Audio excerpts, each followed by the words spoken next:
रात बिताने के लिए ये जगह ठीक है, क्यों भ्राताश्री? वैसे तो ठीक है, पर खतरे से खाली नहीं। क्यों भ्राता?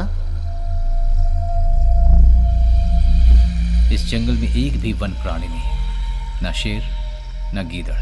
तब तो ये सुरक्षित जगह हुई ना?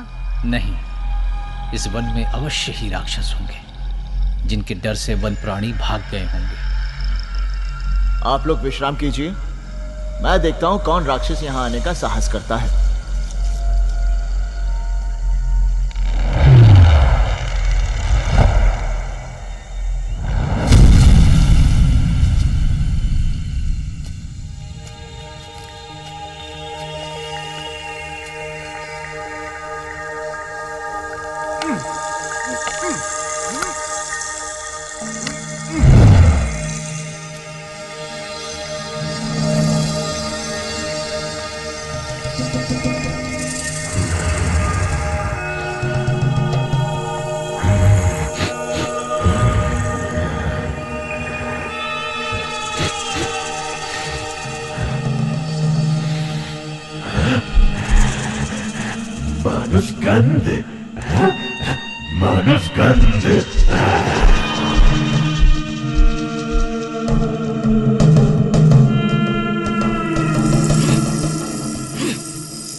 काश ये मनुष्य मेरा हो जाए।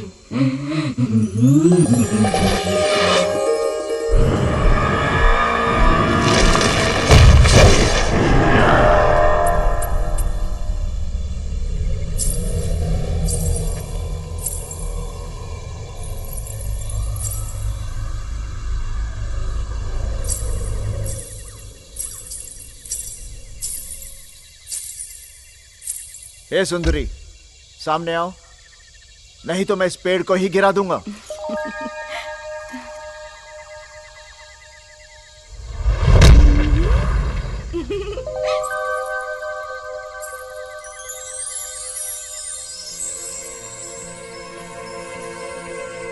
तुम कौन हो सुंदरी? क्या इंद्रलोक की अप्सरा हो? मैं हिडिंबा हूँ। और तुम कौन हो? मैं पांडु पुत्र भीमसेन। वहां पीछे मेरा परिवार विश्राम कर रहा है।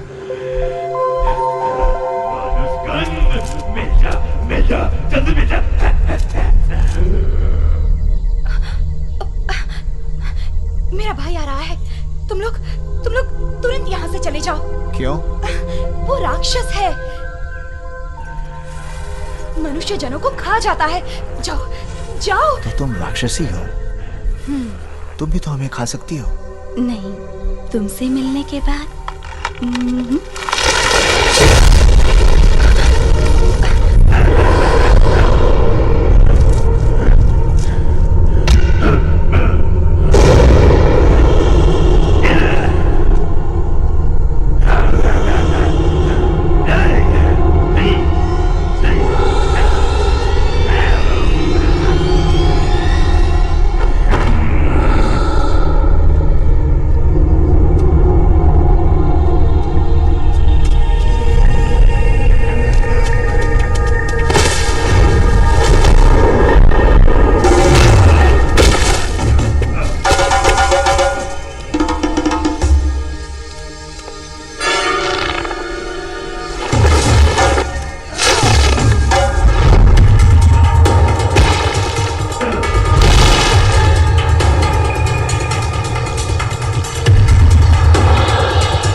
मेरा इस संसार में कोई नहीं।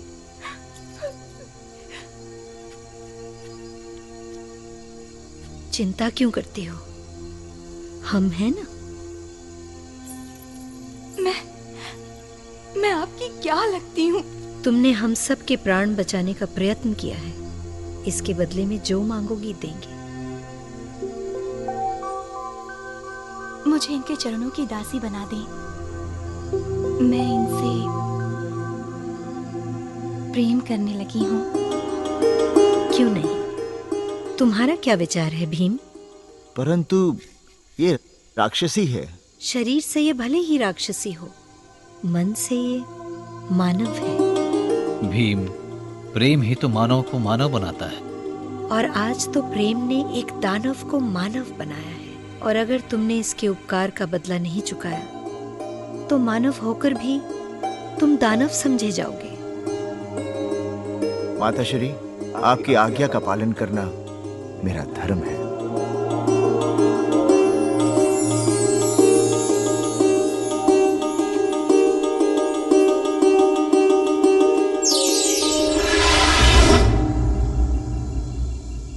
खूब बनाई जोड़ी भगवान। तुम्हारा उपकार तो बड़ा महंगा पड़ा।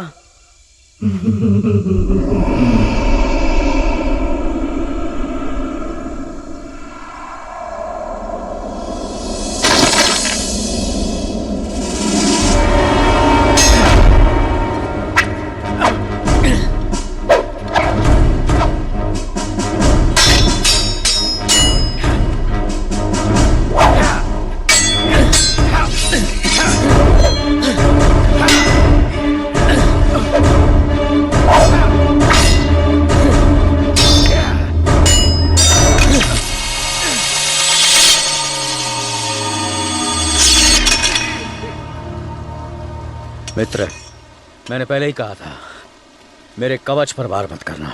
मैं तुम्हारे दिव्य कवच का चमत्कार देखना चाहता था। पहले तो केवल सुना था, अब देख लिया। तुम्हारे कवच कुंडल तुम्हें बड़े से बड़े योद्धा से हारने नहीं देंगे। राजकुमार दुर्योधन और अंगराज कर्ण की जय। अंगराज, इस सोने पर हाथ रख दें ताकि इसे निर्धन प्रजा में बांट दिया जाए। 1.25 मन सोना प्रतिदिन दान कर देते हो। इस गति से तो अंग देश का राजकोष भी खाली हो जाएगा।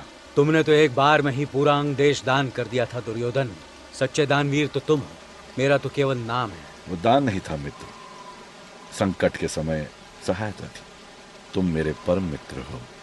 वाह भाई वाह, मित्रता हो तो ऐसी, धन्य हो। अरे मामाश्री, आप कब आए? हाँ, बड़ी देर से दोनों की मित्रता का दर्शन कर रहा था, परंतु इस मित्रता में फूट डालने वाली आ रही है। अर्थात? पंचाल नरेश ने अपनी पुत्री राजकुमारी द्रौपदी के स्वयंवर में भाग लेने के लिए न्योता भेजा है। द्रौपदी? हाँ, राजकुमारी द्रौपदी, जिसकी आंखें हिरणी की आंखों की तरह बड़ी और नीलम की तरह नीली हैं, जिसके होंठ स्वर्ग पुष्प की पंखुड़ियां हैं और जिसकी कमर के लटके झटके।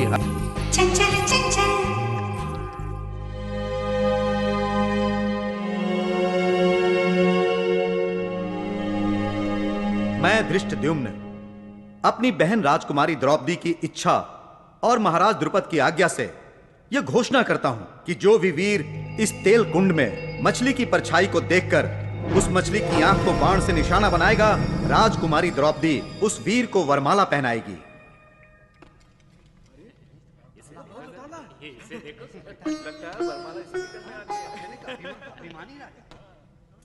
हे ईश्वर रक्षा करो, हे प्रभु रक्षा करो।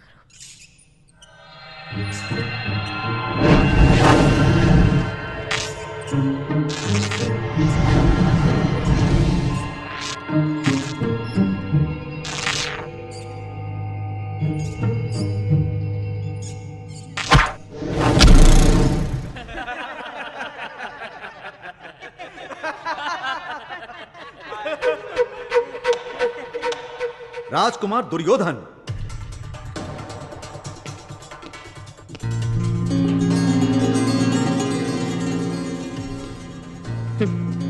लाक्ष गृह का निर्माता, पांडवों का मृत्युदाता। जीवन और मरण तो ऊपर वाले के हाथ में है। हे ईश्वर रक्षा करो।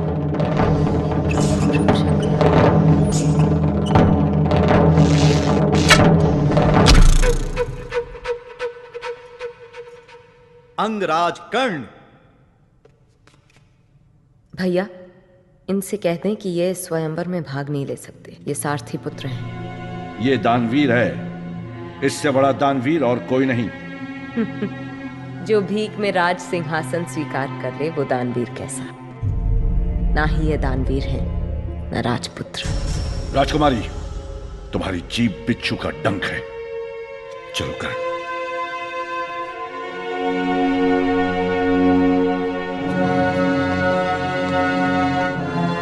आप आज्ञा दें तो मैं प्रयास कर देखूं।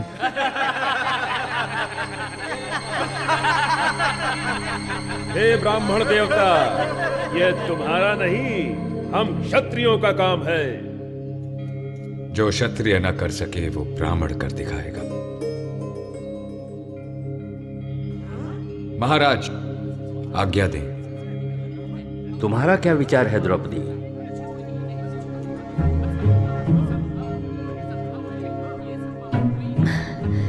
मुझे कोई आपत्ति नहीं। ये नहीं हो सकता, ये क्षत्रियों का अपमान है। देखते क्या हो, उठा लो द्रौपदी को। मुझे इस नागिन का फन कुचलना है।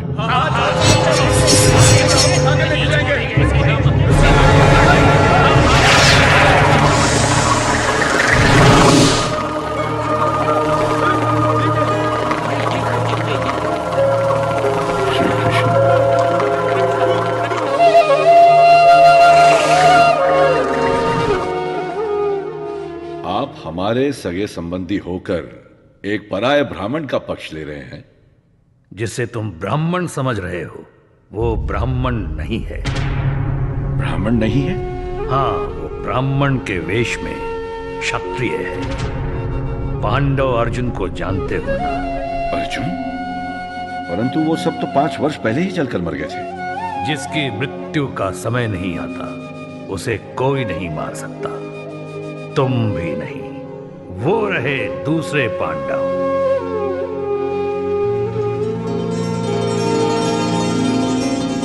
अब पांडव राज सिंहासन पर फिर अपना अधिकार जताएंगे। इस स्वयंवर में भाग लेने के लिए अर्जुन को मैंने ही कहा था। अर्जुन अवश्य ही जीतेगा।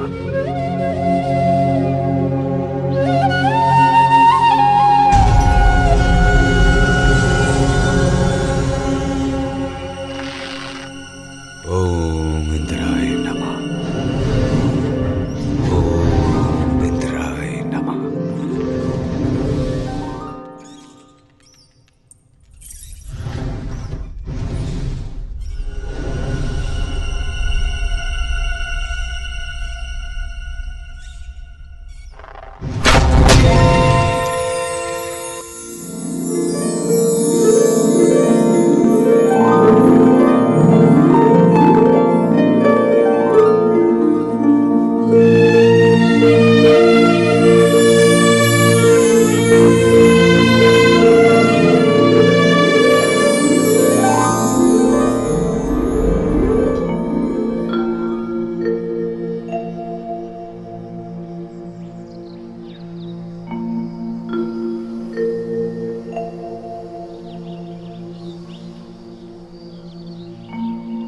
माताजी, देखिए आपके लिए क्या लाए हैं। मुझे क्या दिखाते हो? हमेशा की तरह आपस में बांट लो। माताश्री। कौन? ये आपने कैसी आज्ञा दे दी? ये द्रौपदी है, आपकी बहू। अर्जुन ने इसे स्वयंवर में जीता है। हे राम, ये मैंने बिना देखे अपने पुत्रों को कैसी आज्ञा दे दी? आपकी आज्ञा का पालन अब हमारा कर्तव्य है। नहीं नहीं, ये नहीं हो सकता। पुत्रों, मैं अपने शब्द वापस लेती हूँ। इसकी कोई आवश्यकता नहीं हुआ।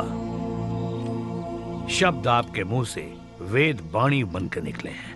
वेद वाणी? हाँ, द्रौपदी को शिव जी का आशीर्वाद है जो आपके मुख से सत्य हो गया। ये कैसा आशीर्वाद है भगवान? पिछले जन्म में तुमने शिव जी की आराधना की थी और शिव जी ने प्रकट होकर पूछा था, क्या वरदान चाहिए?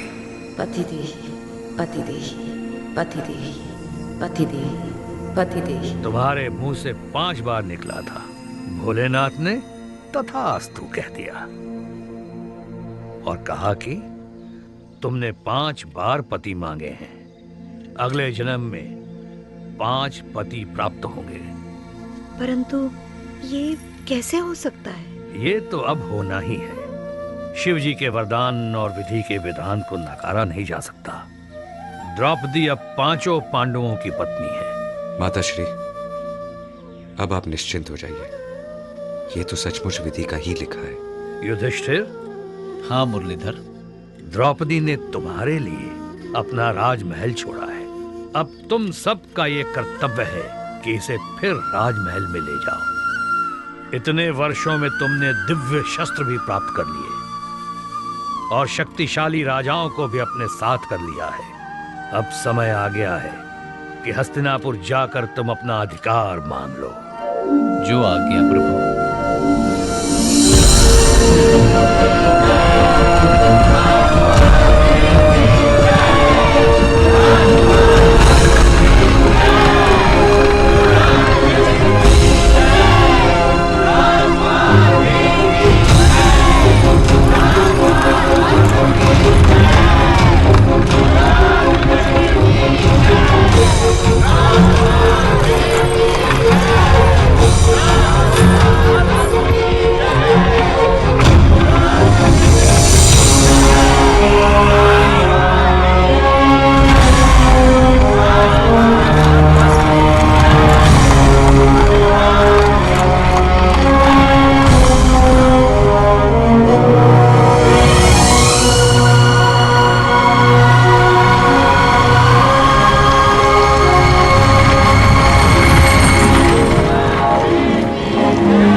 आयुष्मान भव। प्रणाम पितामह।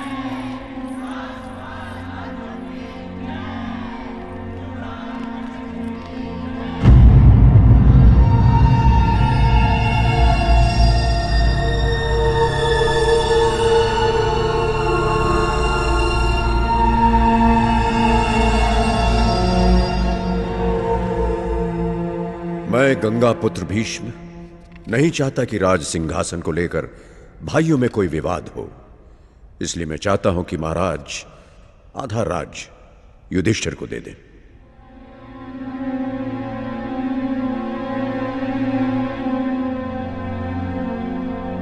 पितामह का यह प्रस्ताव मैं स्वीकार करता हूं। हमें भी आधा राज्य स्वीकार है। नए राज्य की नई राजधानी भी होगी। मेरे विचार से खांडव प्रस्थ को पांडव अपनी राजधानी बना ले, क्योंकि खांडव प्रस्थ हस्तिनापुर का स्वर्ग है। स्वर्ग।